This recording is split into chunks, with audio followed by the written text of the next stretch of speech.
Yo, welcome to Hoopin and Hollerin, a new Timberwolves basketball podcast.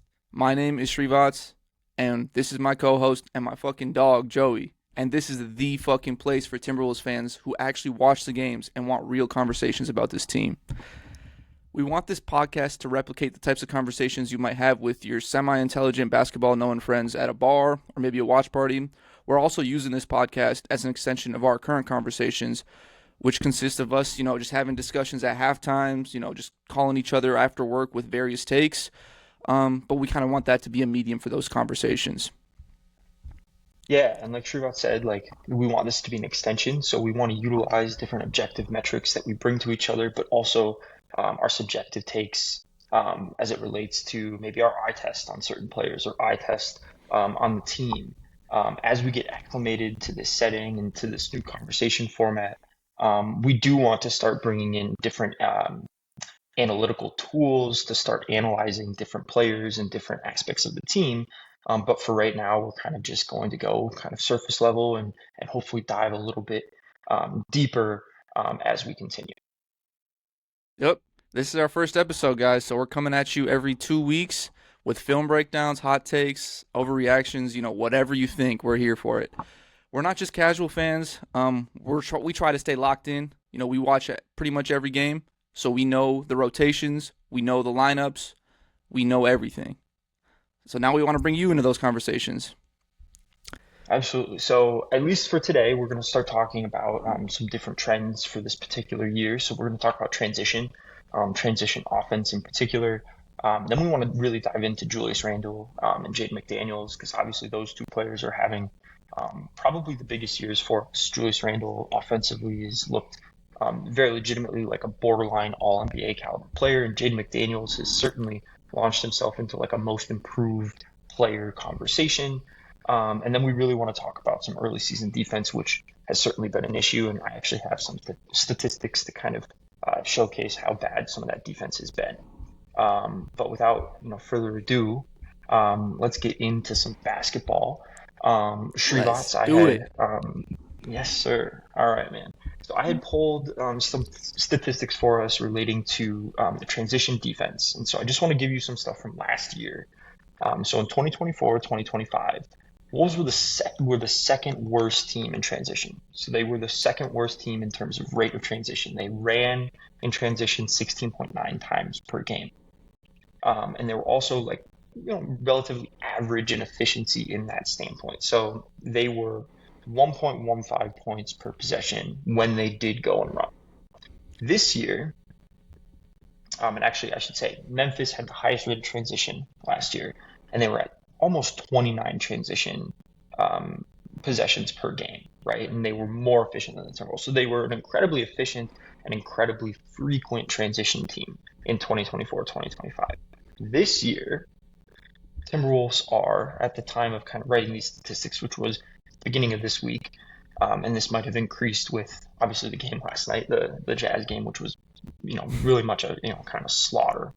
The Timberwolves are now at 18.9 transition possessions, and their efficiency is slightly lower actually at 1.00. And so I kind of want to ask you, does that feel right? Because when I look at that, I'm like, that doesn't feel right. It feels like they're hitting hit-ahead passes much more frequently. They're running in transition more frequently. And this might be a blind spot of maybe my understanding of the statistic, where it's like, okay, what actually is transition? But it feels far higher than 18.9. It feels far more dramatic than last year, and not necessarily just two more possessions than last year. What are you thinking? I think I was actually shocked when he told me how low like the transition possessions were. So that's very interesting. My take would be that I, in terms of like the eye test, right? We're coming back to this, but it Mm, feels like the ball is getting pushed ahead. I yeah, think I don't know how exactly they're measuring transition possessions. It could be a thing where you get it in transition and then you slow down because you get the ball to Julius Randle and he wants to take some time with the ball in his hands, and then they might count that as a transition stop or half court offense. yeah, I'm not sure exactly how they measure that statistic. I think the lower efficiency can be expected. I will say without Ant in the lineup, I will say like offensively we just don't have consistent bucket getters. Although we Yeah. do have I Julius and also, go ahead. yeah, no, I think I want to say this too. Like with Ant not being there, that's a big thing. But I also think like discovering that Jaden is like this weapon in transition is not something the team is understanding yet, Yeah, if that makes sense. Like I would funnel him the ball in transition. He is a agreed. transition weapon.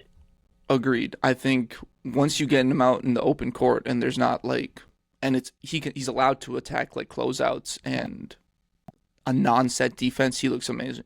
So I agree with that. Yeah. I thought against the Nets, that was the one game where I noticed them really moving a lot in transition. There was a lot of really good Jaden and Dante work, where Jaden would get a hit-ahead pass. He'd start to kind of collapse the defense. There's one in particular, I think it's in the third quarter. I can't remember exactly when it occurred, but Jaden collapses the defense in transition, and kicks out to Dante, who takes this like 28-footer, this incredibly long three-pointer, Yeah, and Dante it's was hot just that game. hot that game, and he's been hot. And really, like this is the player that you were expecting last year, and transition was not good for him. But now you're starting to see the trade of Cat pay dividends in Dante really coming into his own. And I think Dante, as much as I love him as a player, I don't know how good of a half court option he is. I think he's able to make the secondary move, but him as the point guard and being the driver of particular actions is great. And him in transition, which again like is going to lead into how you get more efficient in transition, is another weapon. Like he is so good at in the secondary break attacking the closeout and making a clean pass against much less crowded defense or a much less crowded floor. And he's really another weapon that you can sort of toggle and unlock in that regard. Agreed.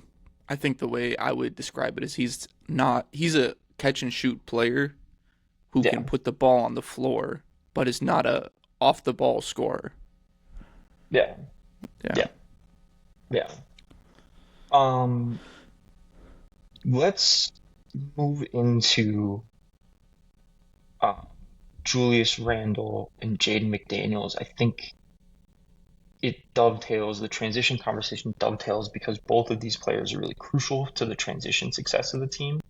Like Julius is going to get a rebound and take it up the court right away, right? Or Jaden is going to get that hit ahead pass from Julius or Rudy, and start attacking closeouts. But their statistics, I think, are important to kind of understand um, like the context of the team right now.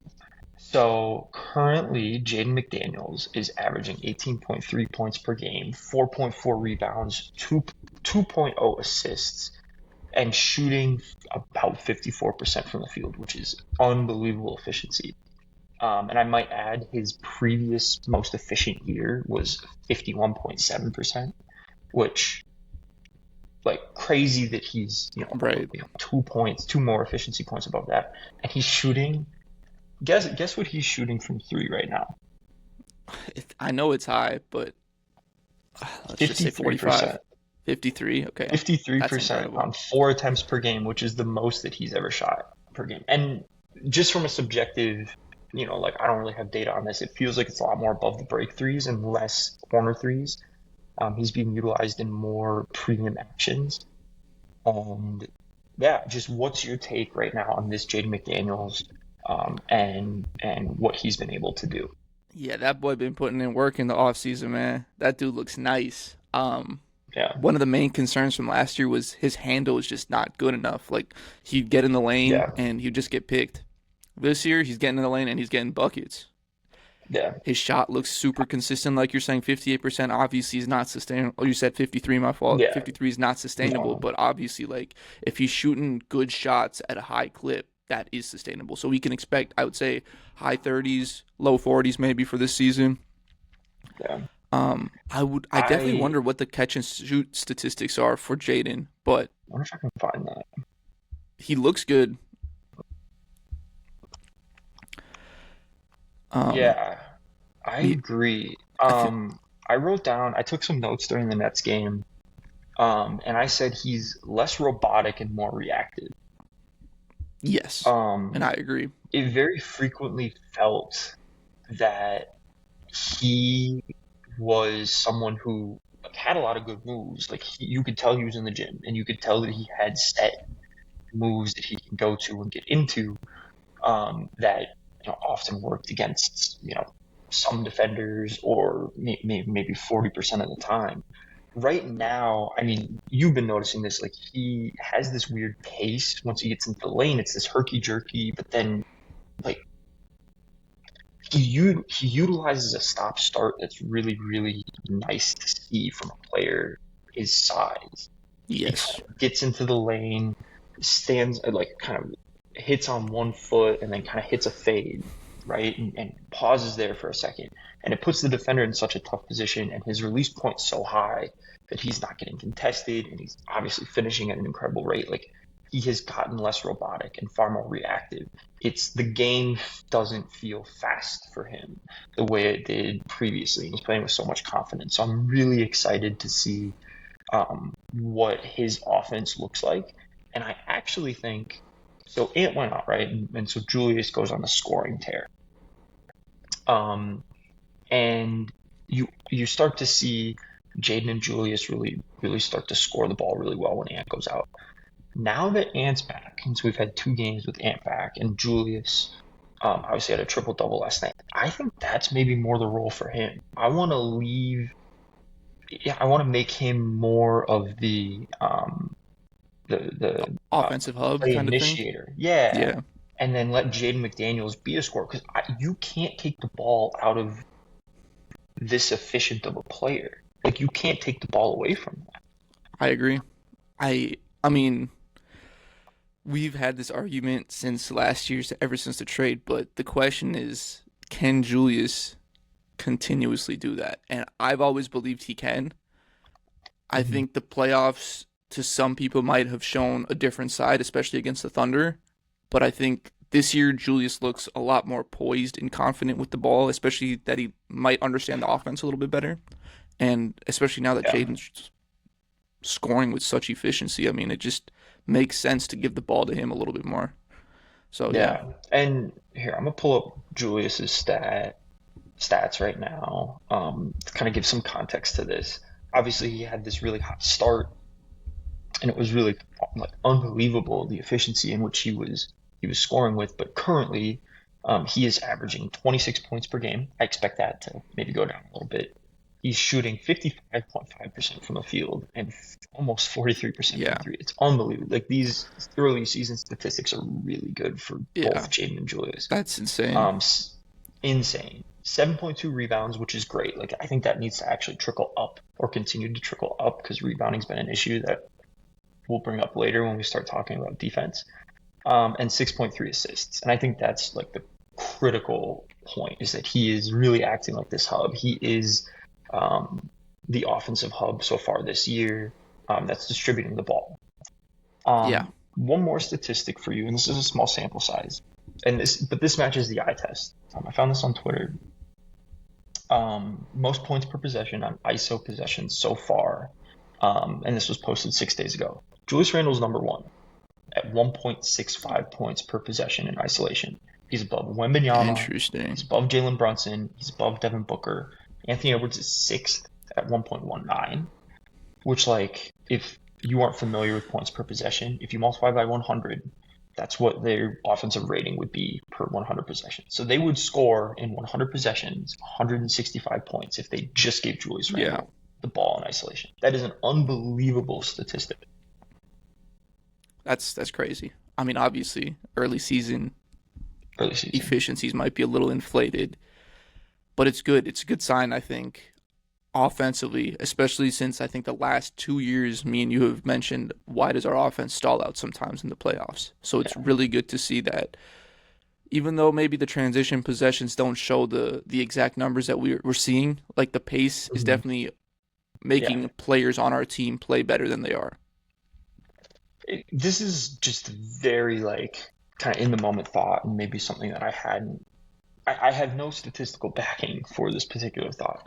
it feels like the Timberwolves get to second and third actions more frequently in their offensive sets than they did previous seasons. Where like even if their hit ahead passes don't get the Timberwolves into what NBA.com would deem transition, they are getting the ball up the floor and getting into their offensive sets at 20 seconds rather than 18 seconds, and the ball is moving at 20 seconds rather than Ant doing a dribble move or breaking down his defender at that 20 or at that 17-second. So the offense in general is more efficient to the extent of the ball is moving. And obviously, Jaden and Julius are such beneficiaries of that because Jaden would be tucked away in the corner so frequently. And if there's no movement in the offense, he's not coming off of pin downs. He's not coming off of DHOs. He's not getting the ball as frequently. And now that he is, you're starting to see the efficiency tick up. So I think all of this, so the Jaden and Julius, as well as the transition and the pace of play, all feed off of each other and snowball off of each other. I have a question for you regarding that take. Yeah, And I agree with what you were saying. Like the flow of the offense has yeah. looked very clean. It looks like there are like things for people to do after like the initial attack is taken away. So I'm with you on that. My next question is, do you think that since we don't have a point guard or some offensive initiator that it allows people to have this more of this flow, or do you think that even if we had like a elite point guard, the flow would still exist? Because I think it's more of the fact that we don't have a guard Yeah. that I allows our think offense to flow like this. I don't, so maybe I'll answer it this way. I don't think this team could take on another ball dominant player, like another high usage player. Sure, let's say Mike Conley So, 2 years ago. sure. I think Mike Conley 2 years ago is perfect for this team. I think that he's someone who isn't a ball stopper. He's moving the ball pretty frequently. He'll get to that like empty corner Gobert pick and roll as like a good offensive set for him and Rudy, but it isn't necessarily like, oh, I need 15 seconds to break down my defender and then go and roll into a tough shot. He's never taking tough shots. He's always taking good looks within the flow of the offense. I think a player like, man, I mean, we had previously talked about Tyrese Maxey as a player that we really want to see on the Timberwolves, and kind of as a dream, not as a realistic reality, right?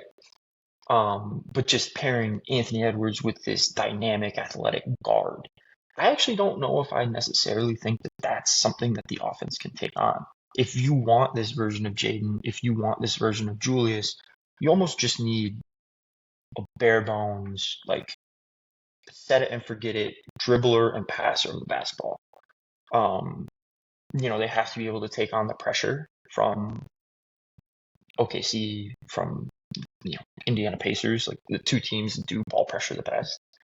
But once you reach that threshold, I don't think there's much more that you need from that player. And right now, unfortunately, Mike kind of isn't that. I think he's lost a step. I don't know if he's able to handle that physical pressure against OKC. But someone in the Mike Conley mold from 2 years ago, where you don't need them to do really anything else. That's where I'm Yeah, at. yeah, And I think the flow would still be there. yeah. I think it also speaks to Ant's development as a leader and a facilitator too. So he's Yeah. definitely grown a lot as in that role too. So Yeah. What would you rank him? Obviously, this is a small sample size, but from what we've seen, maybe last playoffs and then this year, what do you rank Anthony Edwards at in terms of a playmaking, like A to F scale? A to F scale, I would say like C minus. C minus. I don't think he's an elite creator. I think the fact that he's so athletic and so fast makes a Yeah, lot of the plays easier. I don't think he's very accurate in terms of ball placement for shooters sure. sometimes, but I don't think that it's not a cerebral issue. I think it's more of the physical, like getting the ball to Mm, the player issue. sure. What were Okay. you thinking? I think he has flashes of being like a B. I think the consistency is really concerning. Um, Particularly like he gets tunnel vision for his scoring. And he should. He's an efficient, great scorer. Like he's an electric player. But if he had more tunnel vision for getting the ball to his teammates, getting the ball to Rudy on lobs, getting the ball to Rudy in the dunker position, um, getting downhill and getting to the corner when Miles is in the corner, or Mike's in the corner, who's a great corner three-point shooter. Then you start to trickle into like he's a very solid B instead of like a maybe flashes of a B or B minus. If he can get to like a Jason Tatum caliber playmaker, who I think is a really underrated playmaker and kind of runs like the point forward for the Celtics. Um, when he gets to like near B plus range, that's when I think like and that's what I think this season, you would hope is that he gets to a B minus B in playmaking consistently. And then that's where you might start seeing that go on. Of 6, 7 win streaks, against some of the worst teams in the league. Yeah, if he levels up there, that would be really interesting and I think a crucial development for the team. Yeah, I agree. You had some takes on Rudy, and this dovetails into the defense. Um, what are you thinking of Rudy so far, and what do you think of the defense then as an extension? I think, as always with Rudy, he gets a lot of hate for his defense, but I think but he always has been a like deterrent at the rim, right? Mhm. It's similar to what we've seen from Wemby early season, right? People don't want to drive if Wemby's in the paint. Yeah, I think Rudy's been that his whole career. yeah. I will say this season he has looked a little off, at least in the early portion. I don't know if it's the bald head, if it's um just not having Mike out there with him or what. He just looks off to me. His rebounding numbers have definitely been lower than normal. His scoring, which has never been high, but he's always been a consistent lob threat at times, is not there. I just don't know how much we can rely on him as like a starting level center who we need to put the ball in the hole a couple times a game. Yeah. Certainly, I think like his rebounding is concerning to me. Um, he here's kind of a general breakdown of his stats. He's only averaging 9.7 rebounds a game, right? And so if you look at even last year, it was 1 rebound per game, and 2 years ago it was three. I don't know what it is this year. Yeah. I think you need the Rudy more so from 3 years ago. That's. I don't think his physical ability prohibits that. I certainly think that the defenders around him need to be better so that he doesn't feel that when he's in drop, it feels that oftentimes he's having to decide between guarding the ball handler or the roller, right? Like he's in this really difficult position of guarding that. And he oftentimes is sinking back towards the big and leaving an open lane for the handler. And that, twofold is a twofold problem. First is that the point of attack defender has to be better, and they have to get around screens better, and they have to contest more aggressively. Second, Rudy has to just play that a little bit tighter in both regards. He has to play the middle ground better, and that's where he's been the best throughout his career. Do you remember 2 years ago when we were playing the Nuggets in the playoffs? And there's that they always put Aaron Gordon in that one corner, and Yeah. when Jokic is backing down a player, or when The Jokic dunker is spot you're coming talking off about, of, right? yeah, they'll have that lob, and that lob is just a cheat code for them.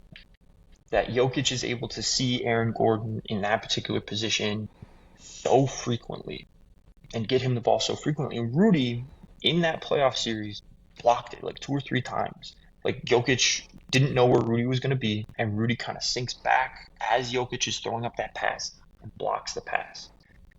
Rudy needs to get back to that. And I don't think that that's a physical like limitation. I think that's more of a mental seeing the game, feeling the game, but then also trusting the defense around him, and that's what's not there. So I think Rudy has been off in a lot of ways, but I also think the broader defense is there. So I think it's fair to be like, Rudy, you need to play in that middle ground more, and you need to be better there, but you also need better people around you. Yeah, agreed. Yeah. Just to add to that Um, real quick, Go for it. I would say the defenders around us on paper look really good. Yeah. The loss of Na last year or in the offseason, I think took away one of our Huge. elite guard point of attack defenders. I think we still have good point of attack defenders like Ant and Jaden, but Hmm. they're not typically guarding one of the guards, right? They're typically guarding Yeah. some bigger players. Yeah. Uh, Well, and you think about it from like an energy standpoint, you have Jalen Clark played a lot last year. Like after that Phoenix game, when he came in, like kind of spot started almost. You had 4 perimeter defenders that were really good. Now you only have 3, and one of them is Anthony Edwards, who takes on a huge role offensively and certainly can't be expected to play with the energy that Nikhil does, who did not have that same offensive burden. And then Jaden, who's taking on more offensive burden. So you're in an energy like discussion right now, like who has enough energy to really play defense at a high level and to make it so that Rudy has the capability to do what he needs to do in drop coverage. Um, I have some statistics for you.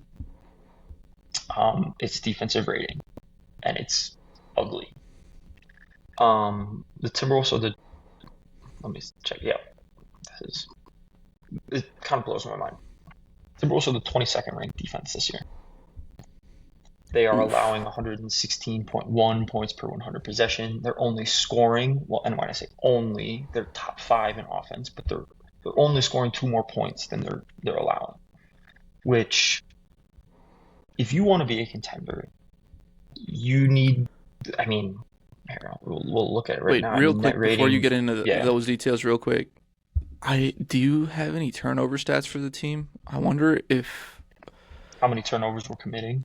yeah, because I have a hypothesis that if we're playing with such pace and Hmm. our points per possession are pretty low and our Good, good are we call. turning the ball over Let me look essentially? that up. And that's leading to easy offense on the other side, which is inflating our how bad our defense is. Let me take a look here. I do think that we are one of the more turnover prone teams. Need to find. This is by game. Because the numbers aren't just making sense to me right now. I don't know why. I just got curious. We are tied for 18th. Okay, so we're pretty bad. We're pretty bad. We turned the ball over at 15.8. Now, last game, Julius had 7 turnovers, right? And last game, we won by 40. It was really weird because they were kind of sloppy, but they were so dominant in other areas. They were able to, like, really, really. And Utah, which, let's face it, is a great team. But if you want to be kind of borderline top 10, you just have to clean up 2 turnovers per game, which is very doable. Like to be around like 12 or 13. That's very doable. But Agreed. it's a good point. And maybe, in next week when we start watching some games, we track, a little bit of what are the turnovers? Are they live ball turnovers or are they, offensive fouls? Yeah. That's kind of a big deal too if it's an offensive foul. you're not having to get into transition defense right away.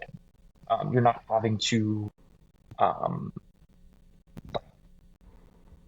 get your ass back on defense. Like you're not having to fucking Yeah, deal with a De'Aaron Fox coming down the court right away who's or who's incredibly fast, who just has the ball. right. Um, so it'd be interesting to see where their turnovers are coming from. I know that, there has been discussion by Finch like turnovers are maybe cool, to start the year, but that's really interesting. Um, Yeah, I want to talk a little bit about net rating because while the Timberwolves do have a positive net rating and it's 15th in the league, I think, so they're right smack average. You would like to be at like 5 or 6. I think the whatever Denver and OKC are, OKC's at 14, a point differential, which is insane, and Denver's at 12. I don't think that that's a realistic reality for the Timberwolves, but 5, 6, I mean, that launches you up into the San Antonio, Detroit, New York area, and that's really where I think that they need to be and sit right now. Like that's kind of, I'm not saying like they're going to be sitting there if that's their goal, but like just generally speaking, like for me as a fan to look at it, be like, are they a contender? You probably want that net rating to jump a little bit. yeah, agreed. Yeah, I was. This stat might be a little old, but a couple days ago when I saw our point differential, we were a negative point differential team. So Yeah, I'm sure that changed after the Nets game, but it was just yeah, insane to see. yeah. So I think they're going through some early season struggles. Um, in particular, I brought up the statistic because I think you'll like this, and this will kind of feed into our room discussion and our broader defensive discussion. Um, Minnesota is allowing 13 offensive rebounds per game.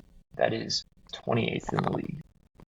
They are just above Atlanta and Boston, and behind juggernauts like the Washington Wizards. Um, That's crazy. they are giving up more offensive rebounds than the Washington Wizards, who are starting a 20-year-old at center. I think this is like an effort thing. This I ties think into the so. overall defense. Like this is an effort thing. I think the point you made earlier on the fact that Jaden and Julius are playing so well offensively, it might be taking away from their defense Yeah, and their rebounding. So that's crazy though. 13 offensive rebounds. That's fucking insane, bro. insane. That's people. That's just letting people walk by. Yeah, that's not getting a body on something. I mean, that's fundamental basketball. Just like, hey, I need to turn and put a body on someone. And like they have dudes like, do you remember last year when Jaden like discovered rebounding? He's just like, oh yeah, I'm like, he's getting Yeah, double doubles left and right. I understand that taxing him with offensive burden, defensive burden, and rebounding burden is not like possible. But like, dude, can you get 2 more rebounds per game? You're at 4. Can you get to 6? And can you get to 6 or 7? I mean, you're at four, yeah, 5.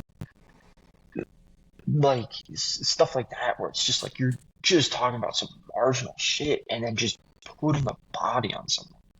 yeah. No, that kind of pissed me off. I'm not gonna lie. Yeah. Well, I mean, and Cause then well, think about it, you that's easy offense for them. Like easy offense for your opponent. Like they are going to get a clean shot out of this. They are going to right. get a good shot off of that.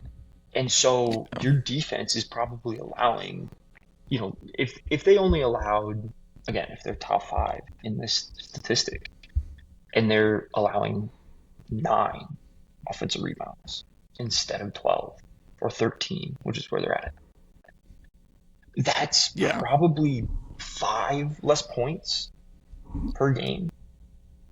Conservatively, 5 less points per game.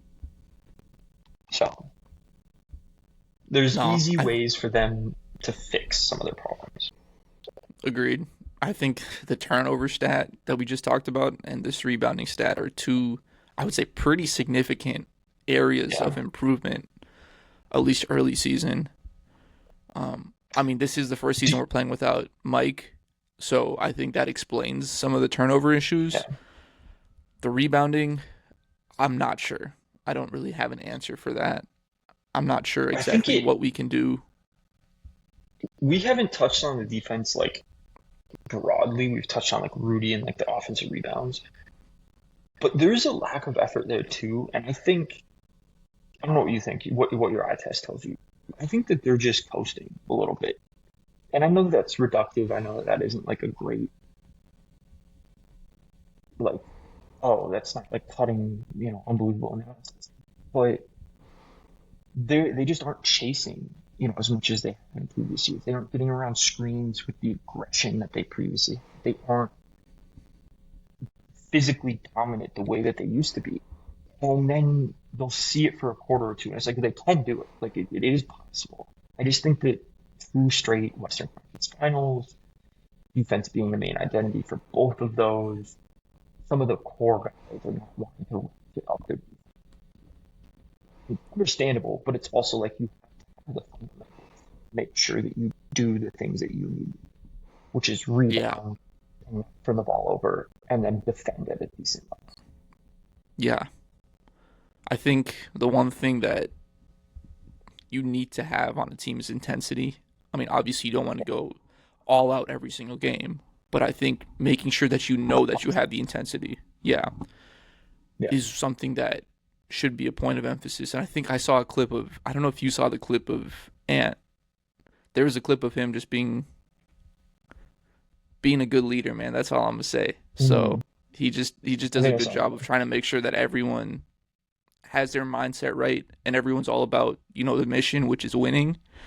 And I think if that is something that is a point of emphasis, I think going forward, I think the rebounding will get fixed because I think rebounding at the end of the day is, like you mentioned, effort and intensity. So I think so. Last night they had a. Let me take a peek here. Let me do the quick math. So they had 52 rebounds last night. There's plus 12 rebound differential. And for offensive rebounds, they allowed 16. damn, that's insane. So I mean, even It's with the 12 bum-ass rebound bro. differential, the bum to the Jazz. This was to the Jazz last Oh, night. there's the Jazz. Yeah, damn, my fault. Jazz Yeah, last night for the cup game. It's just like Ace Bailey had 4 offensive rebounds. Kyle Filipowski had 5. And those are two like primarily wing-based players. And put a body on itself. And it kind of not metabolizes itself, but kind of, eats itself a little bit where it's like if you're trying to get on transition really frequently and a shot goes up, you're going to want to run, right? And so you're in a position right now where you're trying to find this balance between we want to get on transition and run, but we also need to get that offensive rebound so that the defense Hold on, Joe. You cooking right now. I'm not going to lie. You cooking right now. That's low-key big brain activities. Hold up. They're trying, like, obviously the point of emphasis through all training camp, hey, get out and run. We need to go faster. We need to play faster. And the offense needs to be better and more efficient. And to do that, we want to get in transition. But if Ant contests a shot, or if Jaden's contesting a shot and Ant's, up on the top of the break, Ant's not putting a body on a guy like Ace Bailey. He's trying to get out and run and get to that corner for that hit-ahead pass. So what they need to do is they need to find a little bit of like, hey, or refine their systems a little bit. Like, hey, this guy runs, this guy goes and boxes out. This guy, if he's in this position, goes for the rebound. Bro, setting them 2K adjustments. I know. I mean, but like, kind of like, I don't know how else like to maybe have that conversation other than players need to understand their roles in this new context better, and it needs to be like it's impossible to just say Rudy needs to rebound more, but like Rudy needs to rebound more. No, that's honestly what you just brought up is, I think, going to be I thought it would be a much simpler answer, but I think what you just identified is the root cause of the issue. So this is going to be something that's going to be a challenge, I would say, to figure out for the rest of the season. But like you Yeah, mentioned, I think bottom line is rebounding's got to get better as a whole yeah, while maintaining our transition. yeah. And maybe and again, like I don't know how the NBA or categorizes transition. If it's you put up a shot in transition, like you know what I mean? Like if you get a hit ahead pass and you go directly to the rim and you put up a shot, that counts as a transition possession. But if you pull it back and go into the secondary break and you hit Dante DiVincenzo trailing, Yeah. is that still transition? And if that isn't transition, I would say, like, if pulling it back and hitting the secondary break isn't categorized as transition, I would say that's still incredibly effective for the Timberwolves.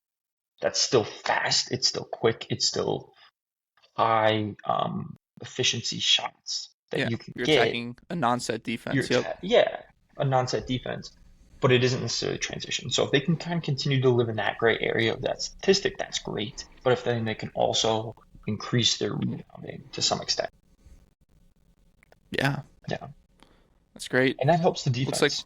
That helps the yeah, defense. for sure. Yeah. Yeah, So it looks like our takeaways from this are one, turnovers, right? We gotta yep. limit turnovers. You It said starts. we It were starts with 28th. Julius. Yeah, you said we're 28th in turnovers, or we're middle of the pack.